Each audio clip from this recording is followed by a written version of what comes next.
Konumuz şu. EEC. Doğu Ekonomik Koridoru. Evet. Emlak piyasasında yatırım yapanlar için de önemli bir avantaj, bu lokasyonların nerede olduğunu biliyor olmalı.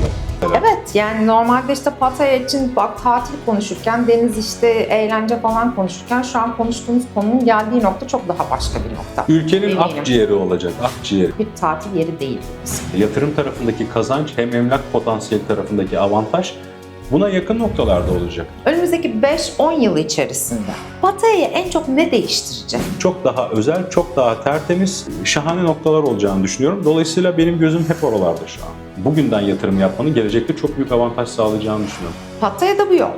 Şimdi Pattaya'da bu olmaya başlıyor. Ama her şey geçtim, hesaplanabilir diye bir şey var. Bence Yani, iyi. Ben bunu tabii. Phuket'te, Bangkok'ta bulamıyorum. Evet. Türkiye'de de bulamıyorum. Videoyu baştan sona kesinlikle bir kere izlemesi lazım. Şu noktadan izliyorsa sadece burada anlatacaklarım yeterli. Bugün Doğu Ekonomik Forum'dan bahsettik. Evet. Buranın emlak piyasasıyla alakalı genel bir değerlendirme yaptık. Beraberinde de bizim bu noktalarda buraya gelecek bir yatırımcı için merak edeceği soruları yanıtladık.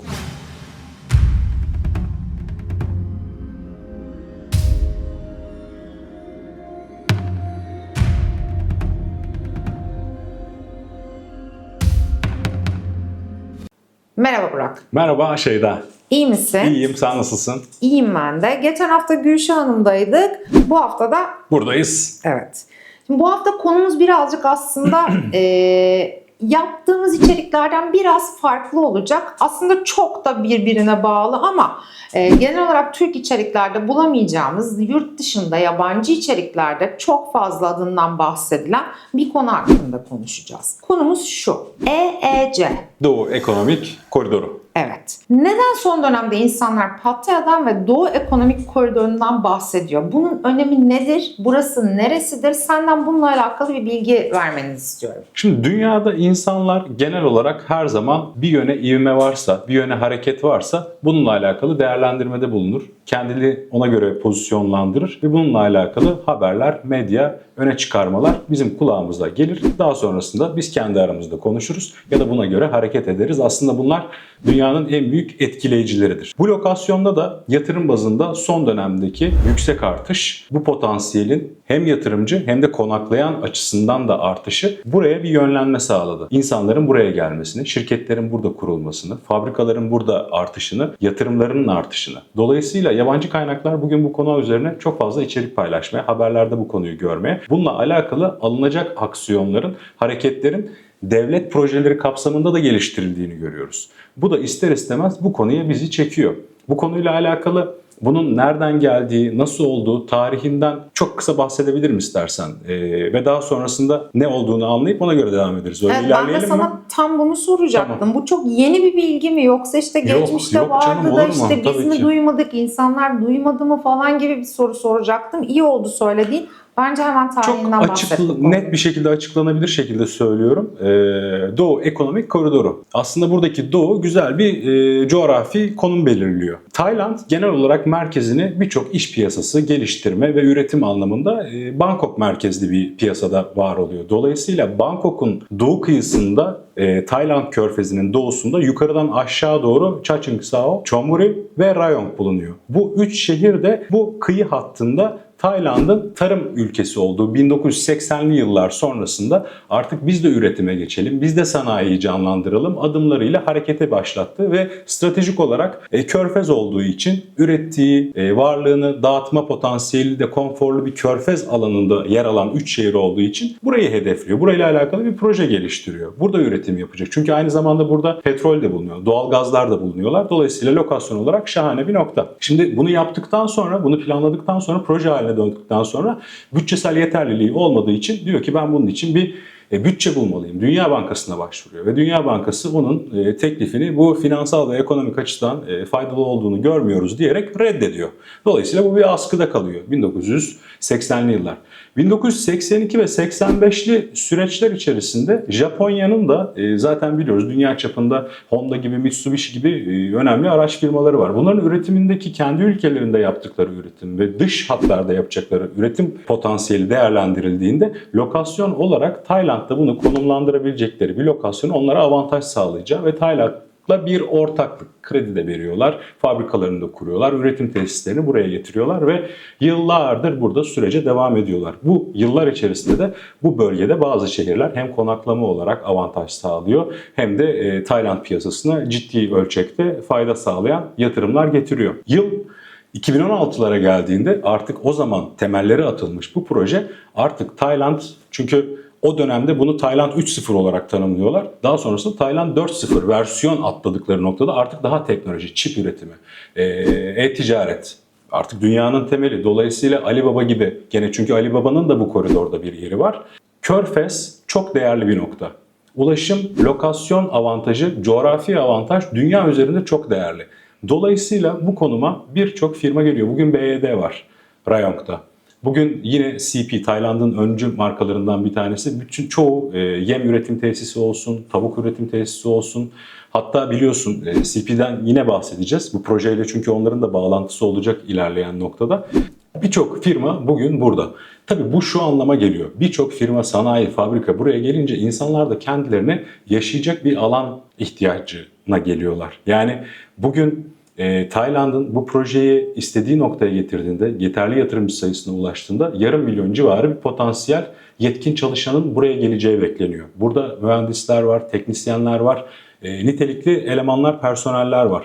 Dolayısıyla insanlar buraya geldiğinde yaşayacak bir alan da arayacak. Dolayısıyla ilk başta sorduğun soru, Doğu Ekonomik Koridoru nedir? Doğu Ekonomik Koridoru Tayland'ın doğusunda, Bangkok'un doğusunda Chachoengsao, Chonburi ve Rayong'un kendi içerisinde kurduğu bir ekosistem yapıdır. Ve bu noktada Tayland ekonomisi için çok büyük değer sağlamaktadır ve yabancı firmaların da tercih olarak seçtiği lokasyonlardan biridir. Firma isimleri vermişken bölgeyle alakalı BYD demiştik. BYD'den bahsetmek isterim ben bir ufak. Senin de Tabii. bahsetmeni isterim. BYD'nin burada olmasının şirketi açısından avantajı nedir ve neden burada BYD? Bize bir söyler misin? Öncelikle finansal kaynaklar burada üretim avantajı sağlıyor kesinlikle. Bu birinci seçenek. Ancak ikinci seçenek finansal kaynakların temeline indiğimizde lojistik. Bugün dünyanın en çok harcama yapan ve olmazsa olmaz kaynaklarından bir tanesi.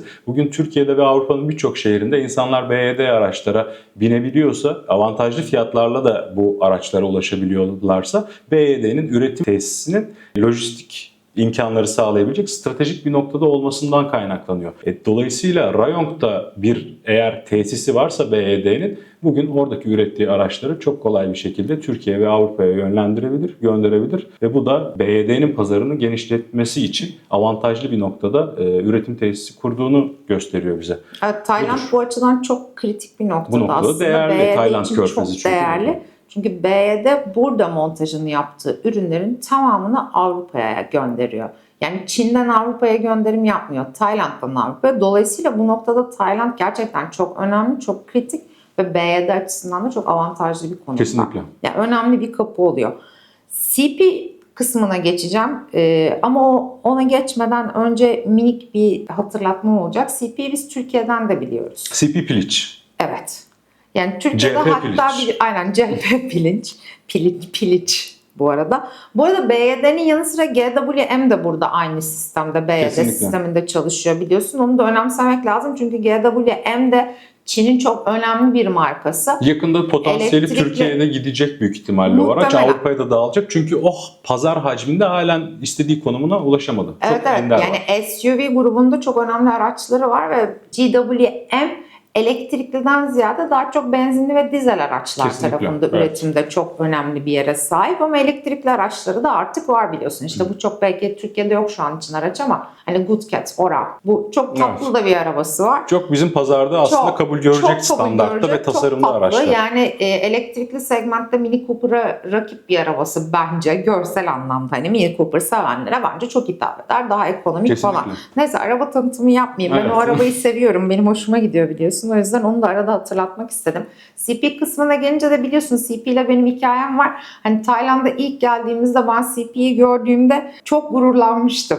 Dedin Bunu hep bak buraya anlatacağım. bile yollamışız ve her yerde ne kadar var. güzel dedim ya. Bir Türk firması Tayland'a piliç yollamış. Her yerde CP tostlar, 7-Eleven daha ne kadar muhteşem dedim. Muhteşem bir cehaletmiş benimkisi. Saniyede öğrenince onun Türk firması olmadığını, aksine Tayland firması olup Türkiye'ye verdiğini gördüm. Üzücü oldu. Yani çok Ama baktığında mutluydum bunu gördüğümde ama biraz bir hayal kırıklığı oldu. Tayland'ın da en büyük holding şirketi CP. Tayland'ın, yani bu evet. Doğu Ekonomik Koridoru'nda planlanan hızlı tren projesinin de tamamen ihalesini onlar aldı. Onlar yapacak. Bugün bildiğimiz Tayland'daki bütün 7-Eleven'ların kontrolü onlarda. Sahibi aynı zamanda telekomünikasyon tarafında burada genelde genelde kullanırlar ya da True kullanırlar. True'nun sahibi yine CP. Aynı zamanda da bildiğim kadarıyla MG'nin Tayland distribütörü. Evet. Değerli bir marka. Yani değerli yoldan bir tut marka. her Şimdi şeyi onlar değerli yapıyor. bir marka. Madem CP'den bu kadar bahsettik, o zaman CP'nin Tayland'ın hızlı tren projesini yüklenici firması olduğunu zaten bahsettik. O zaman madem buna geçtik, madem CP dedik, madem hızlı tren projesi dedik, o zaman şu hızlı tren projesinden biraz bahsedebilir miyiz öneminden? Kesinlikle. Şimdi bunlar aslında yani bir oradan bir buradan bir ondan bir bundan içine hani malzemeleri koyuyoruz gibi ama aslında beraber baktığımızda çok bütünsel konular. Yani bugün Doğu Ekonomik Koridoru'nun burada olması coğrafi sebeplerden dolayı ve ulaşımsal ihtiyaçlardan dolayı. Aynı şekilde şu an eksik olan bir ulaşım ihtiyacı var. Havalimanları arası bağlantı ve yolcuların, buraya gelen kişilerin, burada yaşayacak kişilerin potansiyeli değerlendirildiğinde giden gelen araç sayısı olsun, işte otobüs sayısı vesaire gerçekten büyük bir potansiyelde tren ihtiyacı doğuruyor. Bu daha kuzeyde kalan Don Mueang Havalimanı, altta Suvarnabhumi Havalimanı ve buradaki Rayong tarafındaki Utapao Havalimanı. Bu hızlı tren projesi bu üç noktayı birbiriyle bağlayacak. Bununla alakalı bir görsel şu an konuşmamın üzerine belki yerleştiririm, bakabiliriz. Buradaki en büyük avantaj buraya gelecek hem yatırımcının hem burada yaşayan insanların hem buradaki turistin sonuçta ulaşım insan için ve insan için olan büyük bir ihtiyacı karşılayacak. Bununla beraber hem doğal kaynakların kullanımı ve tüketimi, gaz kullanımı, hava kirliliği vesaire gibi avantajlar da ülkeye sağlayacak. Bu noktada Doğu Ekonomik Koridor'un yeşermesi, istenilen potansiyeline ulaşması noktasında bir hızlı tren projesinin tamamlanması olmazsa olmaz ihtiyaçlardan bir tanesi ve bununla alakalı uzun yıllardır düşünülüyor. Pandemi döneminde birçok iş burada geri gitti. Çünkü CP de bu ihaleyi aldı, evet kazandı ama pandemi etkileriyle birçok sektörün aşağı inmesi bunun uygulamaya geçmesini de geri plana aldı. Ancak çok yakın kaynaklar, çok yakın haberler bunun planlanması da 2029 yılına kadar bitmesiyle alakalı öne çıkarttığı başlıklar var. Aktifiz, takip ediyoruz. Bununla alakalı bir güncelleme olursa yine paylaşacağız. Ama evet, Doğu Ekonomik Koridoru deyince hızlı tren projesinden bahsetmemek olmaz. Çok değerli bir konu. Bangkok'u Pattaya'ya bağlayacak. Evet, ya da Pattaya'yı Bangkok'a, Rayong'u bağlayacak. Kesinlikle. İşte havalimanlarını birbirine bağlayacak. Artık Pattaya'nın şöyle de bir özel durumu var. Şimdi hızlı tren geliyor evet ama hızlı trene insanlar nasıl ulaşacaklar? Tuktuklarla mı? Değil. Kesinlikle. Değil. Artık Pattaya'nın içine bir monorail de geliyor. Monorail'in bağlantısı hızlı tren olacak. Örneğin havalimanından, turist anlamında konuşuyorum burada. Havalimanına geldi turist, Bangkok Havalimanı'ndan hızlı trene binecek. Sukhumvit Road üzerinde hızlı trenin son durağı diyeyim, durağına gelecek. Oradan monorail'e binecek ve kendisini işte Rongtien'de, Central'da bölgelerde bulmaya başlayacak. Kesinlikle. Artık bir monorail'i olacak Pattaya'nın. Bu da önemli. Bunlar yapılıyorsa bu tüm dünya üzerinde böyledir bence ya da herkesçe böyledir. Kesinlikle. Bunların yapıldığı hızlı trenler işte vesayetler, ulaşımlar yani bölgenin büyümesi, gelişimi açısından bunlar önemlidir. Bunlar geliyorsa bu bölge büyüyor anlamına gelir. Bu bölge artık daha değerli anlamına gelir ki Pattaya'nın hakikaten bu anlamda Chonburi, Rayong'un, Sriracha'da dahil buna çok kıymetli ve önümüzdeki 5-10 yıl içerisinde çok farklı noktalara geleceğine ben ülkenin eminim. Akciğeri olacak. Akciğeri. Yani nasıl küçük dolaşım sistemi, kan pompalar, işte oksijeni tüketir, karbondioksite dönüştürür, daha sonrasında atar vesaire. Yani bu gerçekten Pattaya'nın ciğeri olabilecek değerde bir ulaşım ayrıcalığı sağlayacak bu proje tamamlandığında, ki bu da zaten dünyanın her yerinde bildiğimiz üzere tren istasyonuna ya da raylı sistemlere yakın evlerin değerlerinin kesinlikle artacağı ve değer sağlayacağı noktasında emlak piyasasında yatırım yapanlar için de önemli bir avantaj. Bu lokasyonların nerede olduğunu biliyor olmaları. Bununla alakalı da görseller var. Onları da yine bu konuşmamın üzerine koyacağım. Şu an için çıkmış, planlanmış. Kesinlikle çalışmalar başladı. Şu an oralar şöyledir, böyledir diyemeyeceğimiz ama haritada gösterilen hem Tayca hem İngilizce kaynaklardan elde ettiğimiz görüntüleri de paylaşacağım. Önemli bir konu. Kesinlikle. Şimdi o zaman şöyle diyebilir miyiz aslında? Şimdi Pattaya evet daha turist alan bir bölge. Turist açısından ya da yabancı açısından da görüldüğü hali, dış görseli Pattaya turistik, işte eğlencesi var, gezerim, işte adaya giderim, tatil yaparım falan bir yer gibi görünüyor. Ama aslında öyle değil. Tabii her Şimdi geçen gün gelişiyor. Bak neden konuşuyoruz bugün mesela? Evet, yani normalde işte Pattaya için bak tatil konuşurken, deniz işte eğlence falan konuşurken şu an konuştuğumuz konunun geldiği nokta çok daha başka bir nokta. Dolayısıyla yatırımcı açısından artık bir tatil yeri değil burası. Evet, tatil yerine çok avantajlı, çok yakın. Daha içeride bir yerlerde de, yeni gelişen bölgelerde de, bu Asya Ekonomik Koridor'a yakın bölgelerde de yerler, artık yerleşimler yapılıyor. Onları zaten bence sonraki videoda da bahsederiz ama şu an için Pattaya'nın işte Jomtyen'den, merkezden, sahilden daha uzak noktalardaki en önemli gelişen bölgesini ortalama bir isimlendirirsen neresi dersin? Sukhumvit Road derim. Zaten Kesinlikle. Sukhumvit Road Tayland için bir marka. Yani buraya gelen herkes biraz Tayland'la haşır neşir olduktan sonra Sukhumvit Road'un Bangkok'tan kuzeye, güneye, doğuya, batıya 1, 2, 3, 4 olarak karayollarıyla bağlandığını bilir.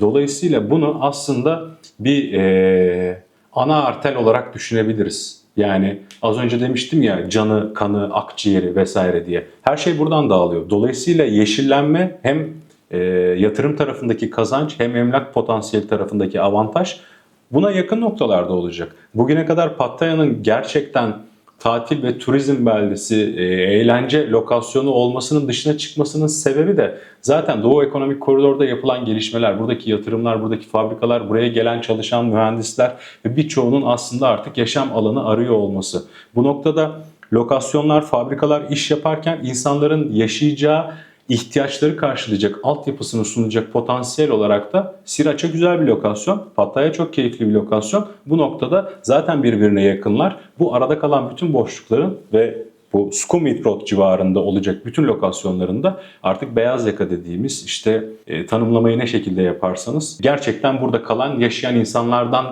oluşacağını ve böyle bir potansiyel içinde bugünden yatırım yapmanın gelecekte çok büyük avantaj sağlayacağını düşünüyorum. Çünkü şu çok değerli bir birimdir.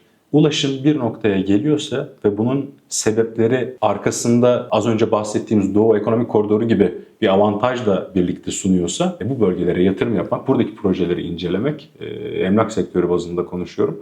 Takipte kalmak çok değerli ve biz bunu aktif olarak takip ediyoruz. Bununla alakalı tüm güncellemeleri öğrendikçe, bildikçe paylaşmaya devam edeceğiz. Aslında soracağım soruların cevabını verdiğin için aslında çok şunu sorsam mı diyemiyorum yani, çünkü anlatırken gayet güzel anlattın aslında. İşte ben de sana soracaktım hangi bölgeler vesaire diyecektim. Dolayısıyla bunu dememe gerek kalmadı zaten. Sukhumvit'i sordun ya mesela. Sukhumvit bölgesi, yani Sukhumvit yolunun geçtiği o cadde, bugün işte Pattaya için konuşuyoruz. İşte Home Pro'nun olduğu, işte Index Mall'un vesairenin olduğu. Bu nokta değerli bir nokta ama onun dışında yani o monorail hattı zaten kesinlikle buranın merkezi sayılan o Central Festival AVM civarındaki geçecek monorail bir şekilde Jomtyen'e bağlanacak. Çünkü bugün Jomtyen aslında birçok kişinin gene yaşadığı relax bir hayat, çok böyle ne bileyim karmaşa, yamuk yumuk binalar, işte düzensizlik vesaire olmayan temiz bir hatta ilerleyen ve gelişen bir bölge. Keza Jomtyen öyle. Şimdi onun arka tarafına geçtiğimizde Sukhumvit Road'a da orada da çarpık yapılaşmaları zaten görüyoruz belli ara bölgelerde. Eski yapılaşmalar. Yani bunların hepsi gelişecek ve bir noktaya gelecek. Hep ülkemizde de öyle olmadı mı? Yani bununla alakalı milyon tane örnek. Herkes kendi hayatında bir çocukluğuna gidip bir de bugüne geldiğinde nerelerin ne hale geldiğini görüyor. Dolayısıyla bugün Pattaya potansiyelinde burada o dönemleri baştan yaşıyor olmak gelecek 5 yıl ve 10 yıl sonrasında ne seviyeye, ne dereceye geleceğiyle alakalı fikir yürütmemize sebep oluyor. Biz de gördüklerimizi paylaşıyoruz. Evet, yani bizim zaten sevdiğimiz bölge biliyorsun yatırım açısından Jomtyen bölgesi. Evet, da Jomtyen demişken hazır Jomtyen sahilin yenileme proje çalışmalarını da videonun bir yerine eklersen bence çok tatlı olabilir. Çünkü çok güzel bir çalışma orası. Kesinlikle. Yani çok güzelleşiyor. Deniz, su insan için hayattır. Susuz zaten yaşayamayız. Dolayısıyla plaj, deniz, okyanus ve şehrin bütünleşmesini sağlayan o geçiş hattı üzerindeki o skateboard alanları oluşturmuşlar. Onlar da renk katacak şeyler. Oraya yine gelecekte gelecek bu hızlı sürat tekneleri değil de neydi o, bir ismi vardı, özel bir ismi vardı, hatırlayamadım. Ben de hatırlayamadım. Onların istasyonu Ama onların yapılacak ve görsellerini adalara koyacağım. bağlanacak. Aynen. Evet, onun da görselleri Bunların var. hepsi değerli Kullanalım. kaynaklar. Yani karadan tren hattı. Ondan sonra işte deniz üzerinden gene su iletişimi. Bir hava kalıyor. Yani yarın öbür gün drone teknolojisi de belli bir noktaya gelince O da çok uzun bir de değildir o da bence yapılır. de. Tamam, artık kalmadı. Bir sonraki seviye artık teleport olması insanların. Evet. O zaman şimdi şöyle diyoruz. Biz yatırım açısından her zaman söylediğimiz gibi bölge 1 Jomtien, bölge 2 Sukhumvit. Yani bunu 1. Jomtien, 2. Sukhumvit bölgesi anlamında söylemiyorum. Değişir. 2 tane çok kıymetli şu an için bölge olduğunu söylüyoruz. Pattaya'nın en yakınındaki. Dolayısıyla Sukhumvit Road üzeri ve Jomtien bölgesi bizim için kıymetli bölgeler. Şimdi sana şunu soracağım. Tabii. Burak, bugün Pattaya'da yatırım yapmak istedi mesela yatırımcı. Sen de bu bölgeleri söyledin. Dedi ki ben bu bölgelerde yatırım yapmak istiyorum. Sence bu bölgelerdeki yatırım yapmak isteyen birinin stratejisi, yatırım getirisi açısından uzun vade mi, kısa vade mi, orta vade mi nasıl olmalı? Şimdi bu soruyu bence şahane sordun şu an. Yani bir önceki konudan buraya gelerek. Neden? Çünkü ben de şunu söyleyecektim. Bu bahsettiğimiz konular tamamen yatırımla alakalı. Bir de keyfi var. Yani ben deniz görmek istiyorum diyorsan, sahile 3 adımda gitmek istiyorsan zaten senin yerlerin sınırlı, belli, sahil üzerinde konuşacağız. Başka yeri konuşamayız. Ama söz konusu yatırım olunca yatırım yapılacak yerin sana sunacağı gelecekteki avantajları ve dezavantajları değerlendirip ona göre bir yol planlamak lazım. Uzun dönem yatırım yapacak kişi için ben bugün bir ev alayım, evim örnek veriyorum 10-15 yaşında, 5 yıl sonra değerlenir demek mi? Ben bugün çok da güvenebileceğim, temiz olan bir projeye gireyim ve 2 yıl sonra daha ilk gününde binam 1. yaşında, hatta 0. yaşında olsun ve ay ay ilerlesin mi? Binalar, daha önceki videolarda sana söylemiştim. Benim de çok hoşuma gitmişti. Zaman ilerledikçe binalar da insanlar gibi yaşlanıyor. Farklı ihtiyaçları çıkıyor. Dolayısıyla değerleriyle alakalı artış farklı bir skala izliyor. Dolayısıyla bugün yatırım yapacak kişinin 0-1 projeden güvenebileceği ama takip edebileceği ve evet bu Tayland'ın değerli bir firmasıdır deyip arkasında durabileceği bir projeye yatırım yapması uzun vadede daha büyük avantajdır. Tabii ki beraberinde farklı riskler de bulundurur. Kısa dönem avantaj elde etmek isteyen kişi kesinlikle lokasyon açısından az önce bahsettiğimiz ulaşım ve coğrafi konumdan konuştuk. Bu noktada avantaj sağlayacak bir noktada herkese rahat her noktaya rahat ulaşabilir bir noktada bir yeri tercih ediyor olması yine avantajlıdır. Beraberinde birçok videoda yine bahsettiğimiz binanın sunduğu avantajlar ve bakım hizmetleri kesinlikle güvenilir, iyi olmasıdır diyebilirim. Senin eklemek istediğin bir şey var mı buna? Yani var şöyle, ben konumu güzel bir noktadaysa evet binalar da yaşlanıyor, biz de yaşlanıyoruz ama kendimize nasıl baktığımız ve binaya nasıl baktığımız Evet. çok önemli. Şimdi burada yaşlanan, kendine iyi bakmayan çok kötü binalar var. Bunlar tabii ki değer kazanmayacaktır. Bunlar Kesinlikle. değer kaybedecektir. Ama kendine iyi bakan güzel bakımlı bir binamız var ve konumu güzelse bu zaten her zaman para kazandıracaktır yatırım getirisi. İnsanda da öyledir. Bunun fiyatı bina işte 10 senelik oldu, 20 senelik oldu, düştü. Öyle bir şey olmaz. O öyle bir sistem değil. Ama yeni bölgelerde şimdi bu nasıl olur? İyi bir noktadaki merkezler her zaman ortalama fiyatlarını bulmuştur. Oradaki artış oranı daha minik hareket edecektir. Ama daha yeni bir bölgeye girdiğin zaman da o biraz daha uzun vadedir. Onda biraz daha beklersin. Birinde alırsın, seneye evin işte %10 değer kazanır. Diğerini alırsın 2 sene sonra %20 kazanır, %25 kazanır. 50 kazanabilir. Tabii. Ama hani o biraz daha farklı bir durum. Yani yatırım açısından ben şöyle bakıyorum. Benim yatırım mantığımda konut şöyle: doğru noktada satın al ve birkaç sene mutlaka unut. Kesinlikle. Ben öyle bakıyorum. Yani biraz hayal geliyor. Hani bu dünyanın her yerinde böyle. Yani ben konutu aldım bu sene işte atıyorum 1 milyon Taybat'ta. Seneye 2 milyon Taybat olur mu? Ya olmaz. Olursa çok kötü bir şey bu. Bunun olması güzel bir şey değil. Biz O oluyorsa ondan çok daha kötü bir şey. Farklı bir tarafta oluyordur. Emin ol. O da onun yani. güzelliğini O doğru değil. kötü O yapacak. güzel bir şey değil. O Hayır, zaman hayır. ekonomide farklı haller var. Yani bizim bugün ne fiyatlara satın alıp ne fiyatlara geldiğini bildiğimiz konutlarımız var yani. Dolayısıyla hani bunun başka tarafları var. Neyse bu devletlerin yönetimi, devletlerin ekonomi politikası falan. Kesinlikle. O bizi çok ilgilendiren bir konu değil aslında ama minik bir dokunmakta da fayda vardı. Şimdi şöyle söyleyeceğim sana. Sence önümüzdeki 5-10 yıl içerisinde Pattaya'yı en çok ne değiştirecek? Yani en çok Pattaya'yı etkileyecek olan ana unsur ne olabilir sence?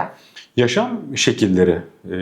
Yani şimdi az önce bahsettiğimiz Doğu Ekonomik Koridoru konusu yeni bir yerleşim, Bu arada Doğu Ekonomik Koridor'la alakalı, bu yeni yerleşim ismiyle alakalı bir isim koymuşlar onu. Hani Eastern Economic Corridor ya, EEC yani. Evet. EEC yazıp yanına da I, T ve I harfi koymuşlar. EE City.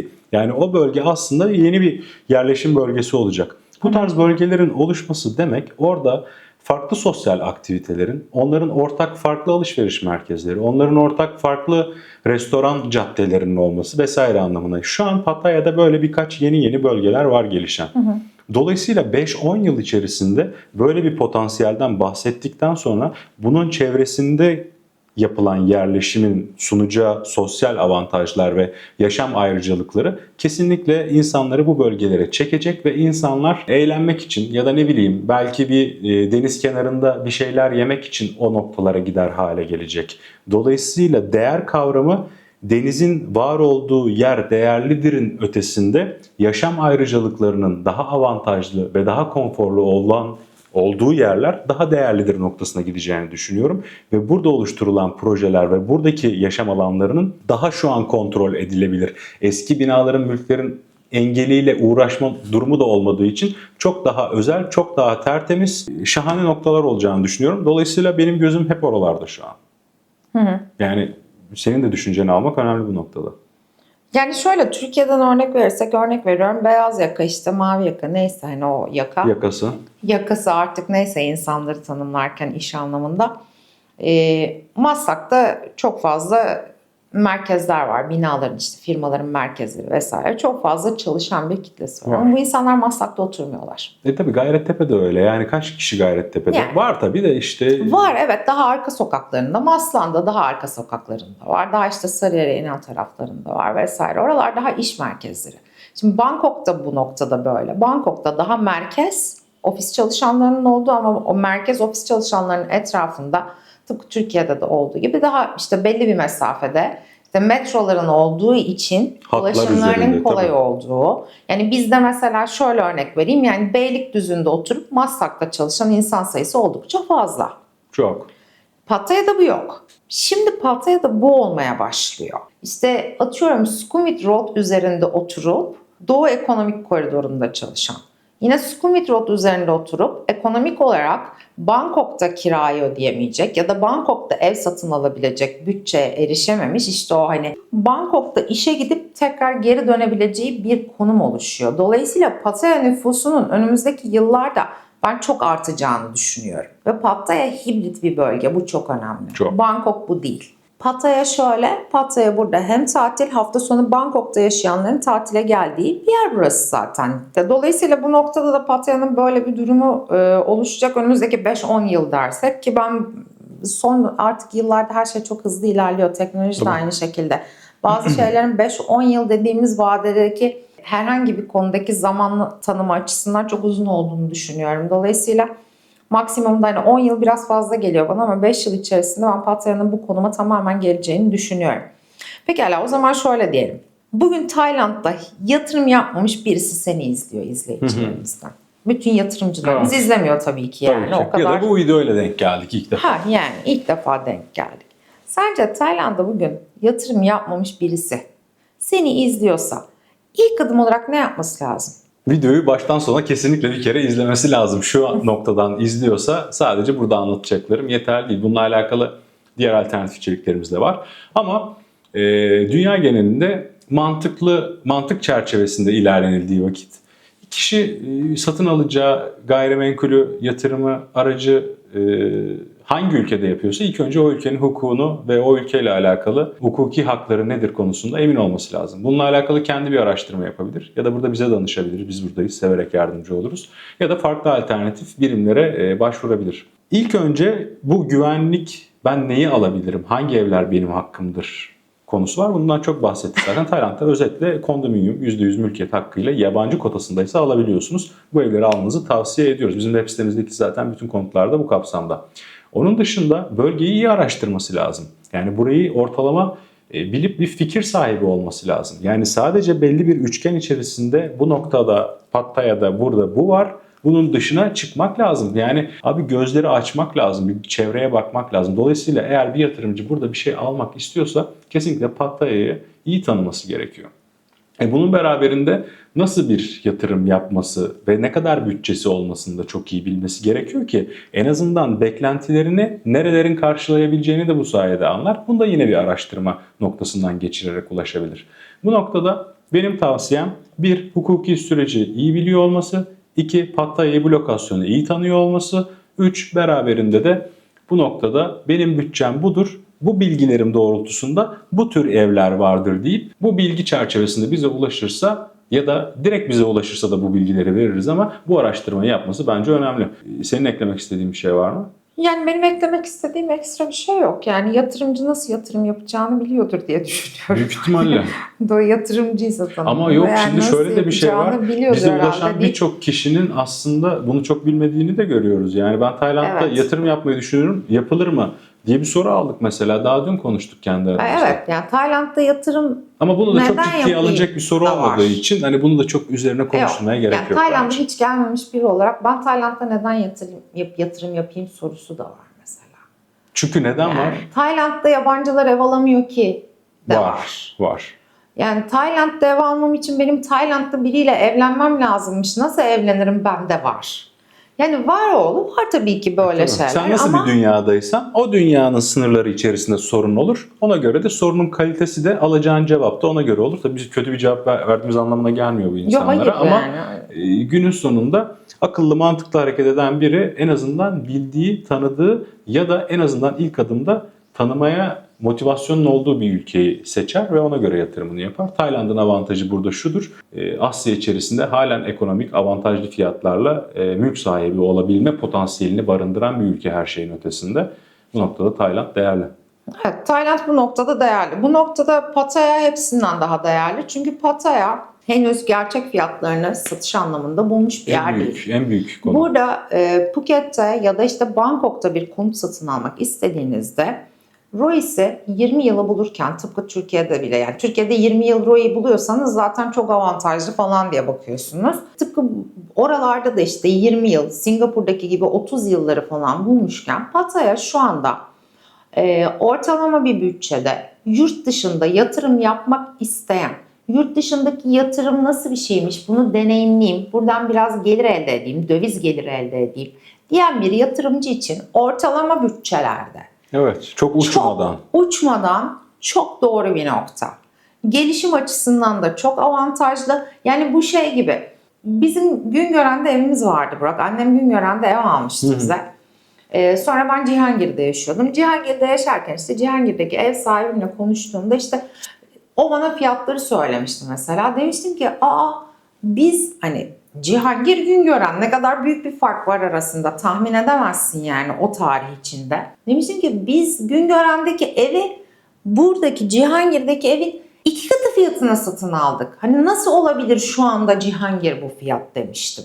Pattaya tam olarak böyle bir yer. Ya da Zekeriyaköy. Zekeriyaköy zamanında kiraz bahçeleriyken şu andaki fiyatları ortada. Yani sahibinden.com'a girip baktığınızda ben Zekeriyaköy'de yaşarken fiyatları Zekeriyaköy'ün Cihangir'in yine yarısıydı. Şu an Cihangir'in 4 katı.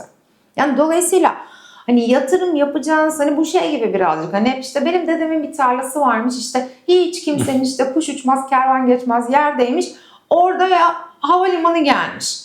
Hani bu evet bu biraz piyango gibi bir şey Evet. ama hani Pattaya bu anlamda birazcık görünen bölgelerin dışında yatırım açısından çok avantajlı bir nokta. Yani dolayısıyla benim tavsiyem her zaman Pattaya oluyor. Yarın başka bir şehir olursa orayı da tavsiye ederim ama şu anki günümüzde burası Bir de çok her düşük. şeyi geçtik. Yani az önce de ben atıyorum firmalar burada Doğu Ekonomik Koridoru var. İşte tatil, o Tomorrowland geliyor falan. Her farklı yönlerden baktığında her şeyi geçtim hesaplanabilir diye bir şey var.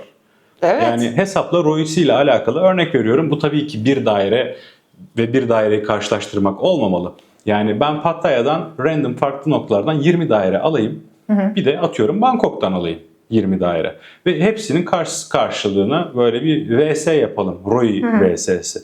Pattaya kazanacaktır çok büyük ihtimalle. Kesinlikle kazanıyor. Yani bununla alakalı atıyorum çok baktık. İşimiz bu olduğu için daire değeri ve geri dönüşüm oranları, ROI bizim için çok değerli. Hep de konuştuğumuz konular. Bu noktada Pattaya'nın avantajını bence izleyenler kendileri de bu noktada alternatif seçeneklere bakıp değerlendirebilirler. Ama bu şu demek değil. En iyi daireler her zaman Pattaya'dır gibi bir durum. Zaten bunu promote etmiyoruz. Çünkü bu konuştuğumuz oraya da gidebilir. Ben insanların böyle bir yanlış algıda olsunlar da istemem. Biz buradayız diye hani bundan bu şekilde bahsetmiyoruz. Gördüğümüz ve izlediğimiz bu.